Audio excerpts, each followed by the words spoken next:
Voilà, donc je mets en grand l'écran du serveur 1 pour qu'on ait vraiment plus de confort pour voir ce qui se passe, parce qu'on procède au premier test, c'est-à-dire que je vais démarrer le service bind9. Alors vous pouvez le faire de deux manières, soit comme ça, ici en fait j'invoque un redémarrage, soit vous faites comme ça, ou soit vous faites système contrôle et vous donnez l'ordre de redémarrage du processus, enfin du service bind9. Normalement la vraie phrase ça serait celle-là. On peut se passer du point service, il n'y a pas d'ambiguïté, et faire tout simplement ça.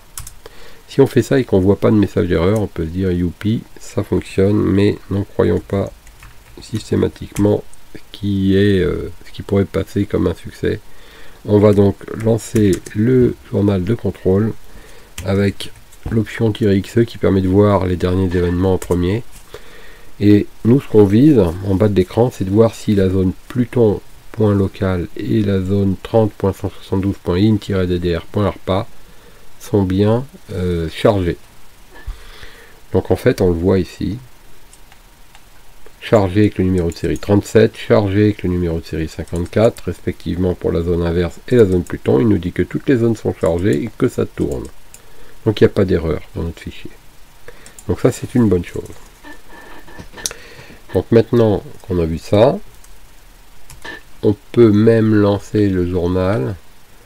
Alors on peut même relancer le service et lancer le journal, mais cette fois-ci en étant un petit peu plus précis, en demandant l'unité. Le U veut dire unit bind9. On peut en mauvais service, comme vous le savez déjà, et en demandant de suivre l'activité avec l'option follow. Et là, on laisse cet écran sous cette forme-là. Alors, on peut le réduire en taille. Là, on voit qu'il se passe des choses. On s'en préoccupe pas pour l'instant. Donc, maintenant qu'on a ça, on va donc pouvoir contrôler. Donc, alors je vais mettre ça ici pour l'instant. Et on va pas se soucier du reste. On va aller démarrer notre autre serveur. Donc vous vous débrouillez pour organiser les choses. Alors, je pourrais le faire comme ça par exemple, ce serait pas mal d'en mettre un en haut et un en bas pour faire ce genre de test. En bas le serveur numéro 2, en haut le serveur numéro 1. Donc ici, pas de fichier. On va démarrer le service bind9. Soit comme ça, soit avec l'autre commande. Et on voit que instantanément, ici en haut, il y a des informations qui sont apparues dans le journal, alors qu'ici j'ai simplement démarré. Et je vais donc lancer le journal en bas pour voir si une communication ou une erreur en fait est apparue.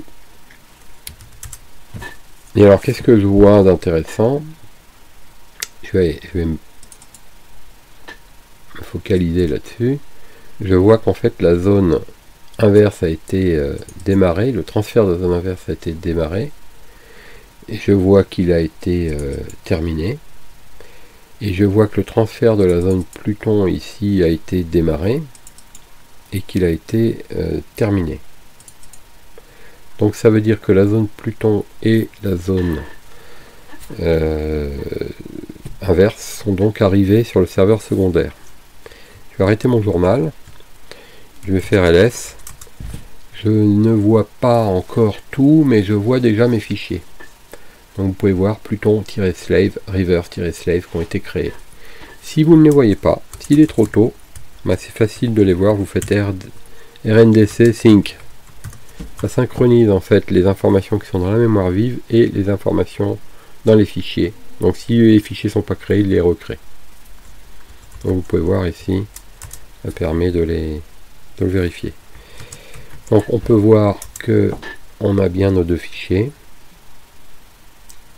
et que la première partie de notre opération a l'air de fonctionner, c'est-à-dire en fait le transfert de zone. Cette opération là s'est bien déroulée.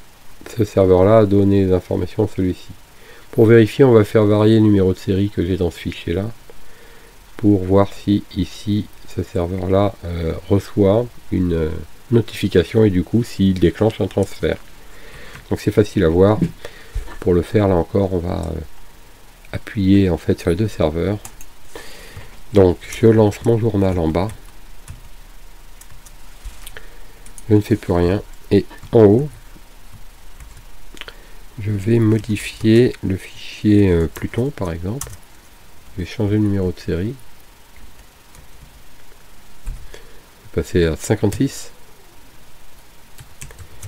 et je vais redémarrer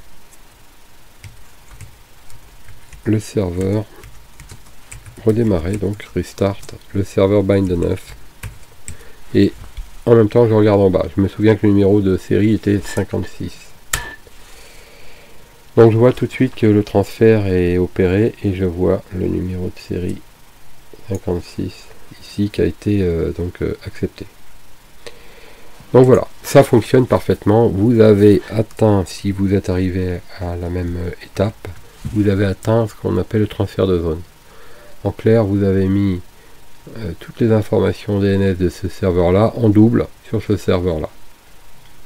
En toute logique, maintenant il faudrait en profiter, c'est-à-dire que cet ordinateur là devrait récupérer les deux adresses des serveurs DNS par le biais du service DHCP, de façon à ce qu'il puisse basculer. Si toutefois ce serveur ne lui répondait plus, il basculerait sur celui-là ou inversement. Donc je vous laisse préparer la configuration permettant d'arriver à ce stade. Et si vous êtes arrivé, et dès que vous serez arrivé à ce terme, de mettre en place un ordinateur ici et d'aller voir dans le service DHCP ici, si vous en avez un, ce qu'il faudrait faire pour alimenter ce PC1 avec les deux adresses DNS. Nous vérifierons dans la prochaine étape que comment on fait cette opération, qu'est-ce qu'il faut faire pour comme modif pour y arriver.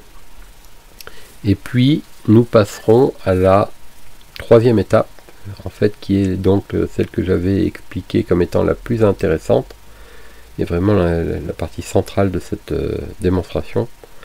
C'est ce qu'on appelle le split DNS.